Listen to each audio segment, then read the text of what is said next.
Good morning Telangana. Welcome to T news headlines చూద్దాం. ఇవాల్టి నుంచి శాసనసభ సమావేశాలు పునః ప్రారంభం. సమస్యలపై ప్రభుత్వానికి నిలదీయడానికి సిద్ధమైన బీఆర్ఎస్.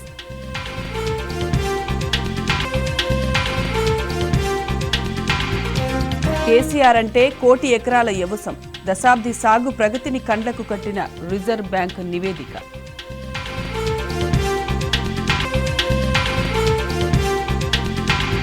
అర్ధ శతాబ్దపు పోరాట యోధుడు గద్దర్, సిద్దిపేటలో గద్దర్ విగ్రహం ఏర్పాటు చేస్తామన్న హరీష్ రావు.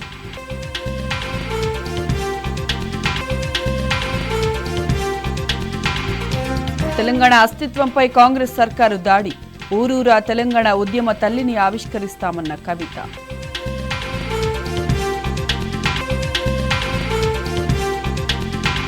రాష్ట్రంలోని హాస్టళ్లపై చర్చకు ప్రభుత్వం సిద్ధమా?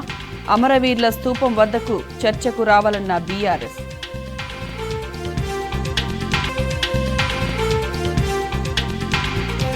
ప్రఖ్యాత తబలా విద్వాంసుడు జాకిర్ హుస్సేన్ కన్నుమూత, అమెరికాలో చికిత్స పొందుతూ తుది శ్వాస విడిచిన ఉస్తాద్.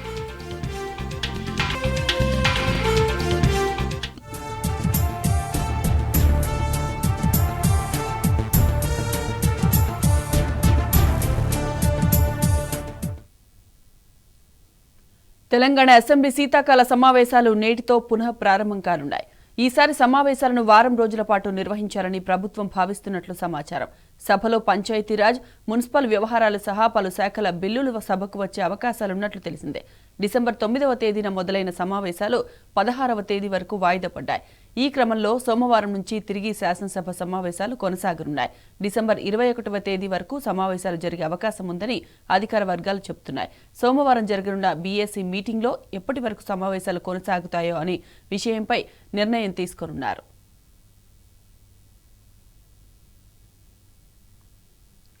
సీఎం రేవంత్ రెడ్డి తీరుపై బీఆర్ఎస్ వర్కింగ్ ప్రెసిడెంట్ కేటీఆర్ మండిపడ్డారు.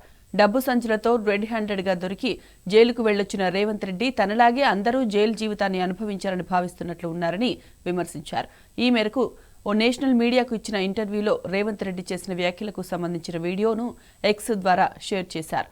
ఓ ప్రభుత్వ స్కీమ్ ద్వారా తమ సంస్థపై ప్రభావం పడే అవకాశం ఉందనే అభిప్రాయాన్ని వ్యక్తం చేసినందుకు జైలుకు పంపిస్తారని ప్రతిష్టాత్మక సంస్థ అయిన ఎల్ఎన్టీ కంపెనీకి చెందిన సీఈఓను బహిరంగంగా బెదిరిస్తున్నారని మండిపడ్డారు. ఇలాంటి పనికిమాలిన ప్రకటనలతో పారిశ్రామిక వర్గాలకు ఏం సందేశం ఇవ్వాలనుకుంటున్నారని ప్రశ్నించారు. పెట్టుబడులను ఆకర్షించడానికి ఇదేనా మీరు అనుసరిస్తున్న వ్యూహమని రాహుల్ గాంధీని నిలదీశారు. గద్దర్ మాట పాట అందరికీ అర్థమయ్యేలా ఉండేవన్నారు మాజీ మంత్రి హరీష్ రావు. 100 ఉపన్యాసాలు గద్దర్ ఒక్క పాటకు సమానమన్నారు. పాట ఉన్నంతకాలం గద్దర్ సజీవంగానే ఉంటారని స్పష్టం చేశారు. తెలంగాణ ఉద్యమంలో గద్దర్ ప్రముఖ పాత్ర పోషించారని అన్నారు. గద్దర్ లేని పోరాటమే లేదని గుర్తు చేశారు. గద్దర్తో తనకు అనేక తీపి జ్ఞాపకాలున్నాయని చెప్పారు. ఈ మేరకు సిద్దిపేటలో గద్దర్ ఫౌండేషన్ ఆధ్వర్యంలో నిర్వహించిన గద్దర్ రచనల ఆవిష్కరణ సభలో హరీష్ రావు పాల్గొన్నారు.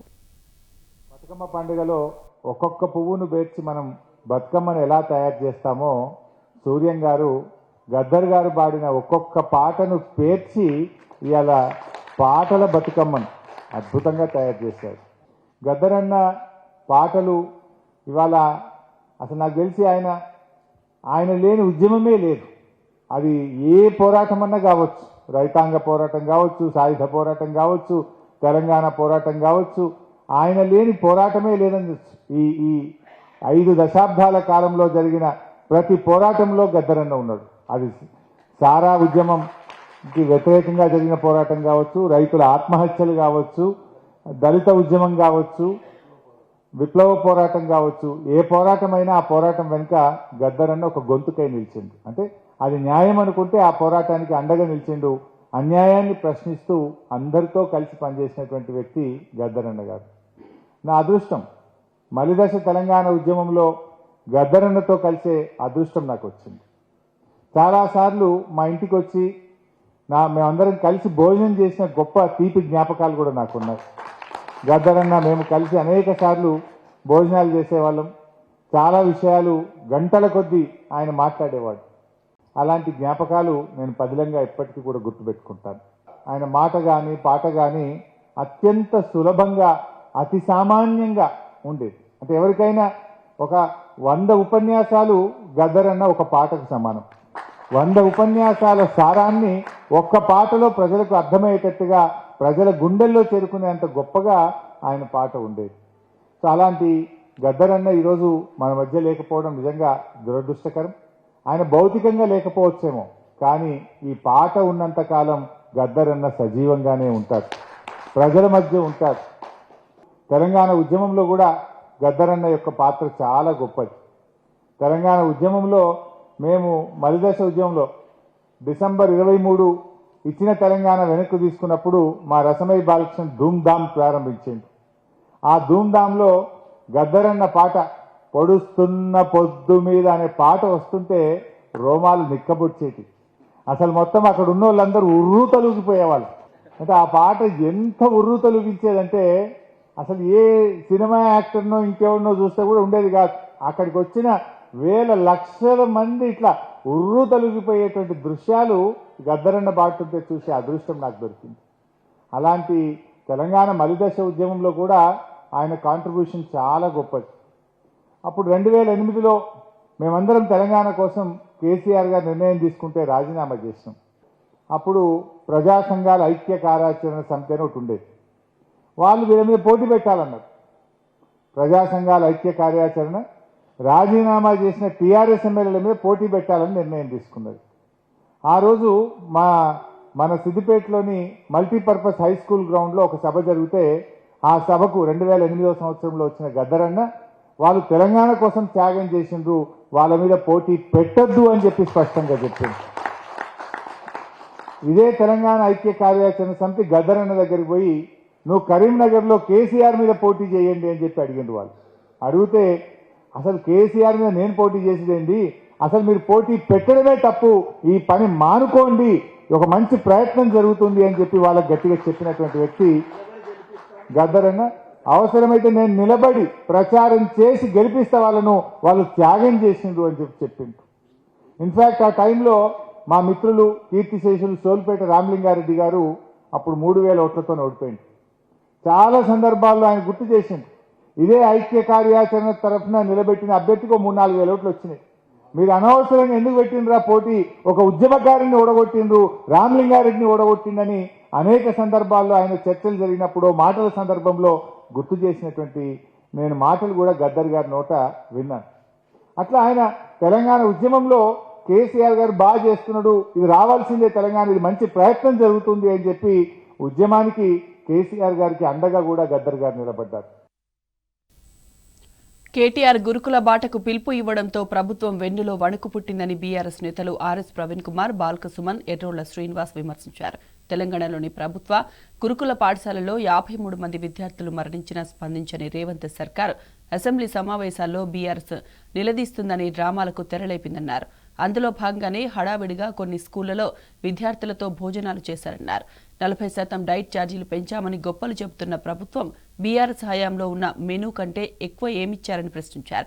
సర్కారు ఎన్ని డ్రామాలాడినా విద్యార్థుల సమస్యలపై అసెంబ్లీ నిలదీస్తామని హెచ్చరించారు. ఈ సంవత్సరంలో తెలంగాణలో దాదాపుగా సంక్షేమ పాఠశాలల్లో, ప్రభుత్వ పాఠశాలల్లో 53 మంది విద్యార్థులు మృత్యువాతకు గురైనన్న విషయం తెలంగాణ ప్రజలకు తెలిసిందే.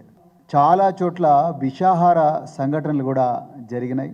అదేవిధంగా జగిత్యాల జిల్లాలో పెద్దాపూర్ రెసిడెన్షియల్ పాఠశాలలో 10 రోజుల వ్యవధిలోనే 2 విద్యార్థులు పాముకాటుకు గురై చనిపోవడం. హైకోర్టు కూడా దీంట్లో జోక్యం చేసుకొని ఈ పిల్లల ప్రాణాలు కాపాడాలని చెప్పేసి ప్రభుత్వానికి మొట్టికాయలు వేయడం. టీఆర్ఎస్వి నేతృత్వంలో మూలాల్లోకి వెళ్ళే పరిశోధనకు మరి గురుకుల బాట అనే కార్యక్రమానికి శ్రీకారం చుట్టిండ్రు మా కేటీఆర్ గారు. బీఆర్ఎస్వి నాయకులు, బీఆర్ఎస్ నాయకులు అందరు కూడా మరి వాళ్ళకు వీలైనంత మేరకు ఈ సమస్యను పూర్తిగా మరి లోపల్లోకి పోయి మరి పరిశీలించి చేసిండ్రు. చాలా అద్భుతమైన రిపోర్ట్ వచ్చింది. ఎప్పుడైతే ఈ రిపోర్టు మా అధినాయకులు కేసీఆర్ గారికి ఇచ్చిన రేవంత్ రెడ్డి ప్రభుత్వం వెన్నులో చలి పుట్టింది. నిన్న మాత్రం ఒక పెద్ద హంగామా చేసిండ్రు. మంచిగా బిస్లరీ బాటిళ్ళు అవి పెట్టుకొని కూర్చొని పిల్లలతో కలిసి అన్నం తిన్నట్టుగా డ్రామా వేసిండ్రు. ఆనాడు కేసీఆర్ గారి ప్రభుత్వం 2017లో డైట్ ఛార్జీలు పెంచి ఇంత చక్కటి మెను వారు ఈ అప్రూవ్ చేసిండు. అన్ని సంక్షేమ పాఠశాలకు పోయింది మెను. మరి అలాంటిది నిన్న రేవంత్ రెడ్డి గారు ఒక మోడల్ మెను రిలీజ్ చేసిండు. జాగ్రత్తగా గమనించాల్సింది ఏంటంటే ఈ మెనుకు మా మెనుకు ఏమి తేడా లేదు. మరి మీరు చేసింది ఏంది? మరి మీరు సోషల్ మీడియాలల్లో ఎక్కడ చూడు 40% పెంచినాం, విప్లవం సృష్టించినాం, భూమి బద్దలైంది అని మరి డాంబికాలు కొడుతున్నారు కదా. మరి మెను మంచిగా మీరు ఇంకా గొప్ప మెను తీసుకురావాలిగా. కాంగ్రెస్ పార్టీ కేవలం డ్రామాలు చేయడానికే ఇక్కడ ఉన్నది.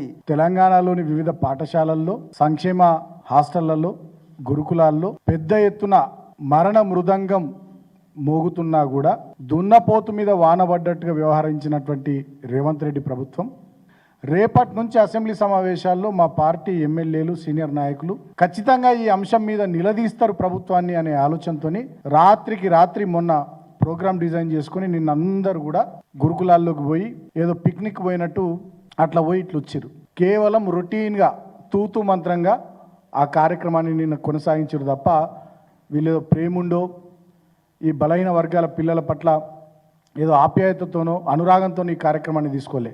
లక్షలాది మంది పిల్లల్ని ప్రయోజకులను చేసి లక్షలాది కుటుంబాల జీవితాల్లో కేసీఆర్ గారి ప్రభుత్వం వెలుగులు నింపితే నయా దేశ్ముఖ్ అయినటువంటి రేవంత్ రెడ్డి ఆధిపత్య పెత్తందారి భావజాలంతో రేవంత్ రెడ్డి అనేటటువంటి నయా దేశ్ముఖ్ మొత్తం ఈ వ్యవస్థను విధ్వంసం చేయాలని కంకణం కట్టుకున్నాడు. వరకు విద్యాశాఖ మంత్రి లేడు, ఇప్పటి వరకు ఎస్సీ ఎస్టీ మైనార్టీ సంక్షేమ శాఖ మంత్రి లేడు.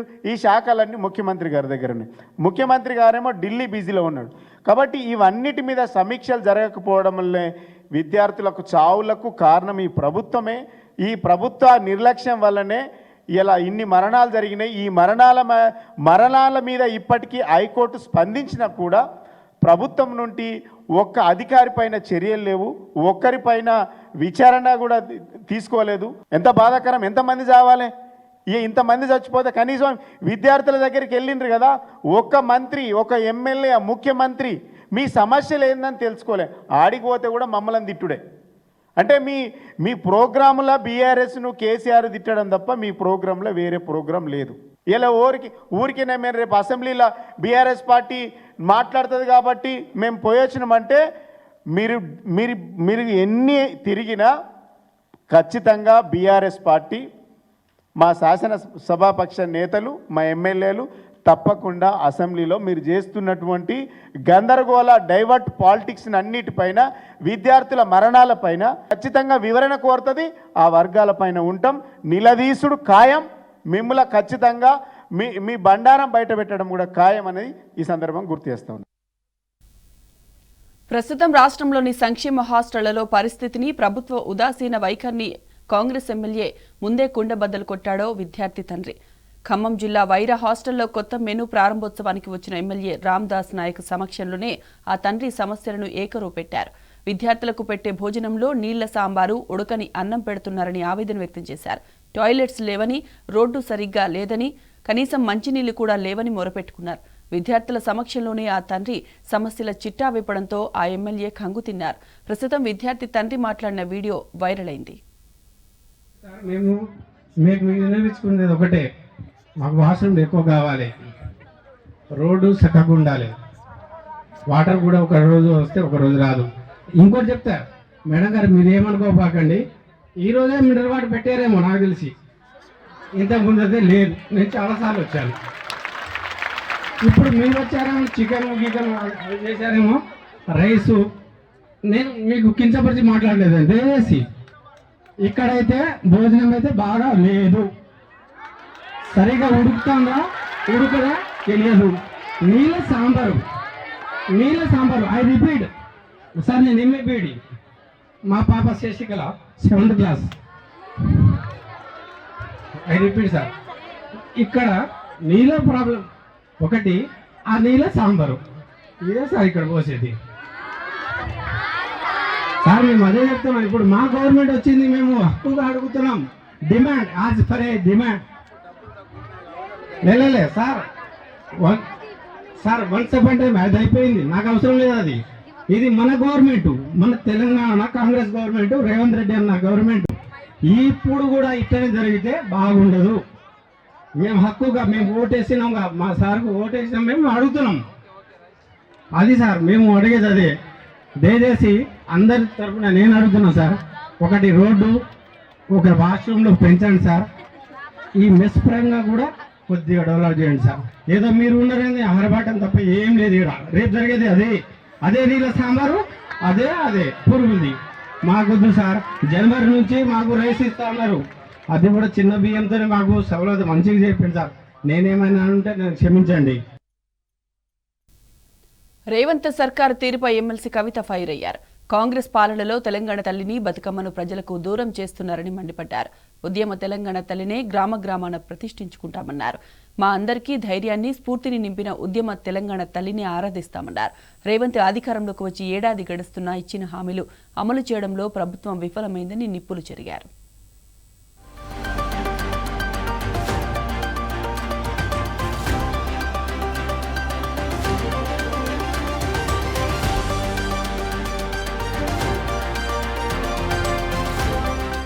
జీవోలు, కేసులతో తెలంగాణ ప్రజలను కాంగ్రెస్ ప్రభుత్వం, సీఎం రేవంత్ భయపెట్టలేరని తెలంగాణ జాగృతి సంస్థ వ్యవస్థాపక అధ్యక్షురాలు ఎమ్మెల్సీ కల్వకుంట్ల కవిత స్పష్టం చేశారు. జగిత్యాల రూరల్ మండలం దరూర్ శివారులో 22 అడుగుల తెలంగాణ తల్లి విగ్రహ ప్రతిష్టాపనకు కవిత భూమి పూజ చేశారు. ఉద్యమ కాలంలో ప్రజల్లో ఉత్సాహం, ధైర్యం, స్ఫూర్తిని రగిలించి రక్షగా నిలిచిన ఉద్యమ తెలంగాణ తల్లిని కాదని, ఆమె చేతిలో ఉన్న బతుకమ్మను లేకుండా చేసి సీఎం రేవంత్ తెలంగాణ అస్తిత్వాన్ని దెబ్బతీసే ప్రయత్నం చేస్తున్నారని ఆగ్రహం వ్యక్తం చేశారు. సెక్రటరియట్ లో ప్రతిష్ఠించిన విగ్రహాన్ని తెలంగాణ తల్లిగా సమాజం అంగీకరించే పరిస్థితి లేదని తేల్చి చెప్పారు. తెలంగాణ ఉద్యమం, తెలంగాణ అస్తిత్వంపై కాంగ్రెస్ ప్రభుత్వం, సీఎం చేస్తున్న దాడిని గ్రామాన ఎండగడతామని చెప్పారు. ప్రభుత్వ గెజిట్ పట్టించుకోబోమని 22 అడుగుల తెలంగాణ తల్లి విగ్రహాన్ని ప్రతిష్ఠించి తీరుతామని స్పష్టం చేశారు. తెలంగాణలో ఉన్నటువంటి కాంగ్రెస్ ప్రభుత్వం, రేవంత్ రెడ్డి గారు మరి ఉద్యమంలో ఉన్నటువంటి తెలంగాణ తల్లి గారు ఇంకొక విగ్రహాన్ని మేము సెక్రటరీలో పెట్టినాం, అదే మీ తెలంగాణ తల్లి అని చెప్తా ఉన్నారు. కానీ తెలంగాణ ఉద్యమంలో ఉన్నటువంటి మేమందరం ఉద్యమ కాలంలో పెట్టుకున్నటువంటి మా తల్లినే ప్రతిష్ఠించుకుంటామని ఇవాళ ఇక్కడ జగిత్యాలలో భూమి పూజ చేసుకోవడం జరుగుతూ ఉంది. మీరు గెజెట్ ఇచ్చినా, ఇంకోటి ఇచ్చినా భయపడేది లేదు.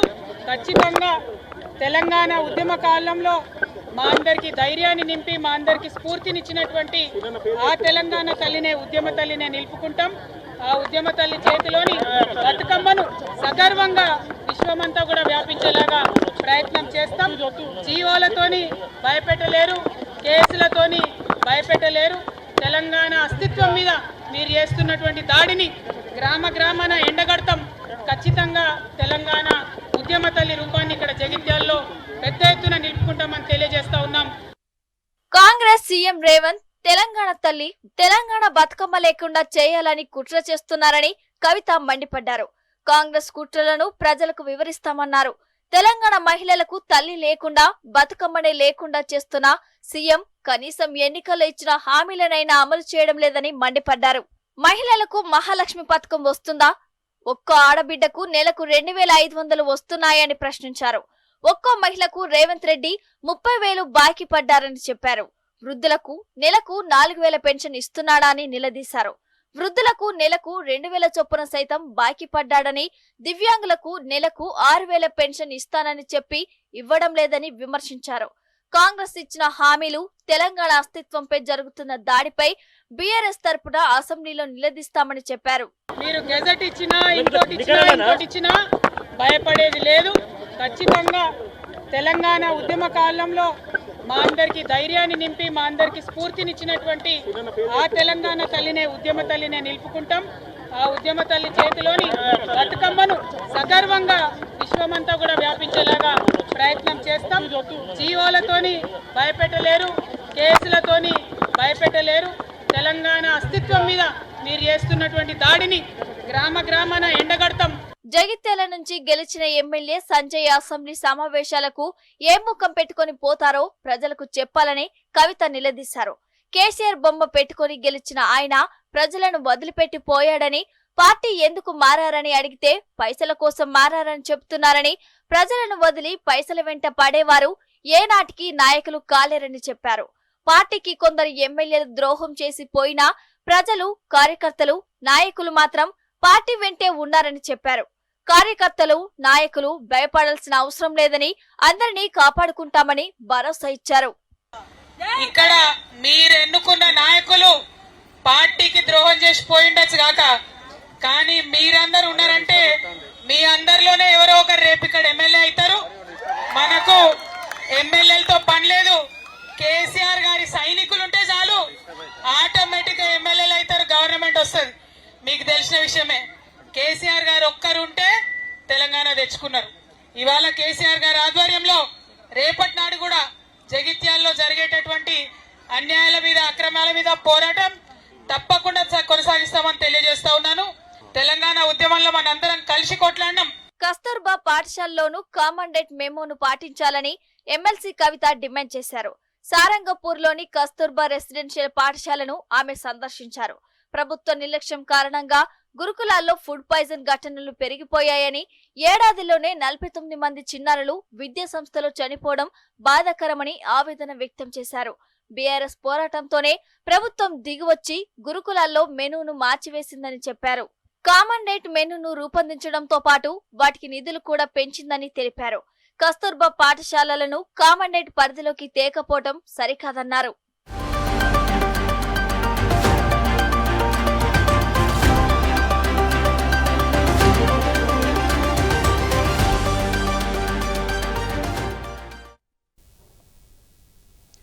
కేసీఆర్ 10 ఏళ్ల పాలనలో రాష్ట్ర వ్యవసాయ ప్రగతిని ఆర్బీఐ తన నివేదికలో కండ్లకు కట్టింది. వ్యవసాయం ఏ విధంగా అభివృద్ధి చెందిందో, పంటల విస్తీర్ణం, ఉత్పత్తి ఏ విధంగా పెరిగిందో వివరించింది. కాంగ్రెస్ విమర్శలు, ఆరోపణలన్నింటినీ రిజర్వ్ బ్యాంక్ ఒక్క నివేదికతో కొట్టిపారేసింది. 10 ఏళ్ల కేసీఆర్ పాలనలో వ్యవసాయ ప్రగతి కండ్లను ముందు పెట్టింది. అధికారంలోకి వచ్చి ఏడాది కాలంలోనే వ్యవసాయాన్ని ఆగం పట్టించిన కాంగ్రెస్ సర్కారు తీరును ఆర్బీఐ నివేదిక ఎండగట్టింది. రెక్కలిరిగిన రైతులు, డొక్కలెండిన పశువులు, బీళ్లు బారిన భూములు, నోళ్లు తెరిచిన బావులు, పడావు పొలాలు, కరెంటు పడిగాపులు, బాయికాడ జాగారాలు, చెప్పుల బారులు, వలసల వలపోతలు, బక్క రైతు బలవన్మరణాలు. 60 ఏళ్ల కాంగ్రెస్ ఏలుబడిలో తెలంగాణ పరిస్థితి ఇదే. రోటి కవడ అంటూ ఓటి మాటలతో ఉన్న గోచిని ఊడగొట్టింది కాంగ్రెస్. దేశమంతా రైతులు సాగు సంక్షోభంతో సంఘర్షణ సాగిస్తుంటే తెలంగాణ రైతన్న మాత్రం సమైక్య పాలకులతోనూ పోరాడాల్సి వచ్చింది. కేసీఆర్ రూపంలో కాలం కలిసి వచ్చినప్పుడు, కాళేశ్వరం అనే నీళ్లు, కరెంటు అనే ఊతం దొరికినప్పుడు, మోడువారిన చెట్టు లాంటి తెలంగాణ వ్యవసాయ రంగం కూడా పచ్చగా చిగురించింది. నాడు కాంగ్రెస్ పాలనలో పురుగుల మందే పెరుగన్నమైతే కేసీఆర్ ఆ పెరుగన్నాన్ని పరమాన్నంగా మార్చాడు. తెలంగాణను రైస్ బౌల్ ఆఫ్ ఇండియాగా నిలిపాడు. కేసీఆర్ సాగు సంస్కరణలను రిజర్వ్ బ్యాంకు తన తాజా నివేదికలో ఎలుగెత్తి చాటింది. 10 ఏళ్లలో సాగు విస్తీర్ణం 231% పెరిగింది. ధాన్యం దిగుబడి 280% వృద్ధి చెందింది. మడి తడిపేందుకు దుఃఖం పండిన సందర్భం నుంచి 3 పంటలకు సరిపోయే 1 కోటి ఎకరాలకు నీళ్లందించే గొప్ప సంపద సృష్టించుకున్నాం. ఆహారోత్పత్తుల్లో రాష్ట్రం దేశంలోనే అగ్రగామిగా నిలిచింది.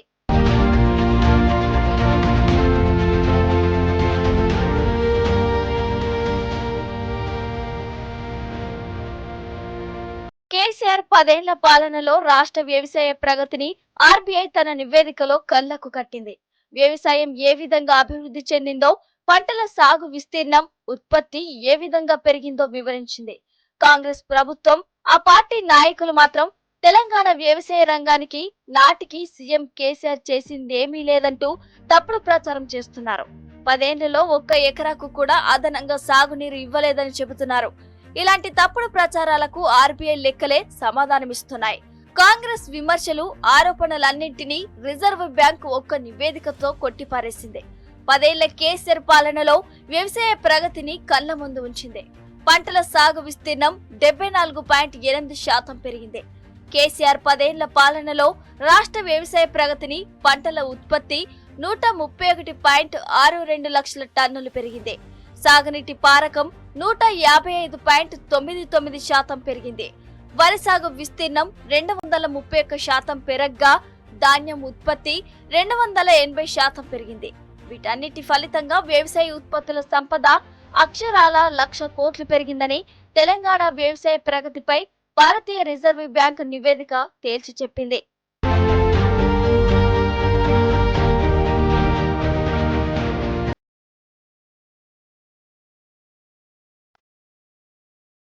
రాష్ట్రంలో 2014-15తో పోల్చితే 9 ఏళ్ల కాలంలో పంటల సాగు భారీగా పెరిగినట్లు ఆర్బీఐ వెల్లడించింది. సుమారు 74.8% పెరుగుదలతో పంటల సాగు విస్తీర్ణం ఏకంగా 98 లక్షల ఎకరాలు పెరిగినట్లు వెల్లడించింది.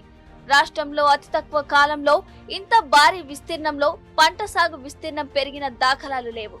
2 కోట్ల ఎకరాల్లో పచ్చని పంట రాష్ట్ర వ్యవసాయ ప్రగతిని కళ్లకు కట్టింది.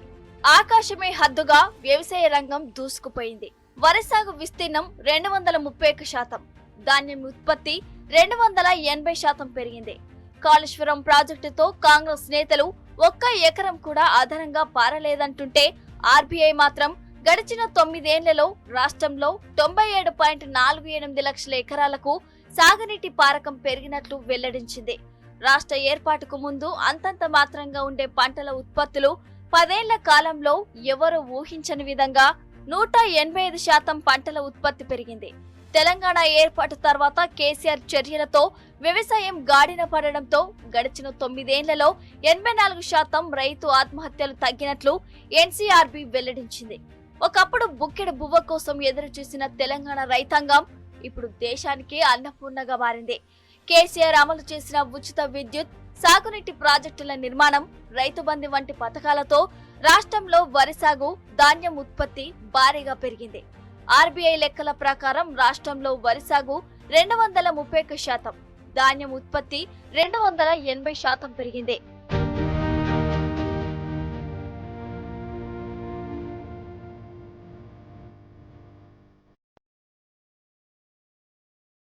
ఉమ్మడి రాష్ట్రంలో గాడి తప్పిన వ్యవసాయాన్ని మాజీ సీఎం కేసీఆర్ అనేక వ్యయ ప్రయాసాల కోర్చి దారిలోకి తీసుకొస్తే కాంగ్రెస్ ప్రభుత్వం ఏడాదిలోనే ఆగం చేస్తుంది. ఇప్పటికే కాళేశ్వరంపై కక్షగట్టి సాగునీళ్లు రాకుండా చేస్తుంది. కోతలు కొర్రీలతో అరకొర రుణమాఫీ చేసి రైతులకిచ్చిన హామీని తుంగలో తొక్కింది. ఎరువుల కోసం మళ్లీ క్యూ లైన్లో నిల్చోవాల్సిన పరిస్థితి ఏర్పడింది. పెట్టుబడి సాయం అందించేందుకు కేసీఆర్ ప్రభుత్వం 6 ఏళ్ల పాటు రైతు బంధు పథకాన్ని నిర్విఘ్నంగా కొనసాగించగా కాంగ్రెస్ అధికారంలోకి వచ్చిన తొలి ఏడాదే ఈ పథకానికి రామ్ పలికింది. కాంగ్రెస్ అధికారంలోకి రాగానే మళ్లీ రైతుల ఆత్మహత్యలు చేసుకోవడం ఆందోళన కలిగిస్తోంది. కాంగ్రెస్ ప్రభుత్వం రాగానే మళ్లీ కరెంటు కోతలు మొదలయ్యాయి. రాత్రిపూట సరఫరాతో పలువురు రైతులు విద్యుత్ షాక్తో చనిపోతున్నారు. సాగునీరు లేక చాలా జిల్లాల్లో అనధికార క్రాప్ హాలిడేలు ప్రకటించారు. 8 ఏళ్ల తర్వాత ఎండిన పంటలు దర్శనమిచ్చాయి. కాంగ్రెస్ ప్రభుత్వం ఏడాది పాలనలోనే ఆగమాగమైంది. ఇవి బులెటిన్ అప్డేట్స్. నమస్తే.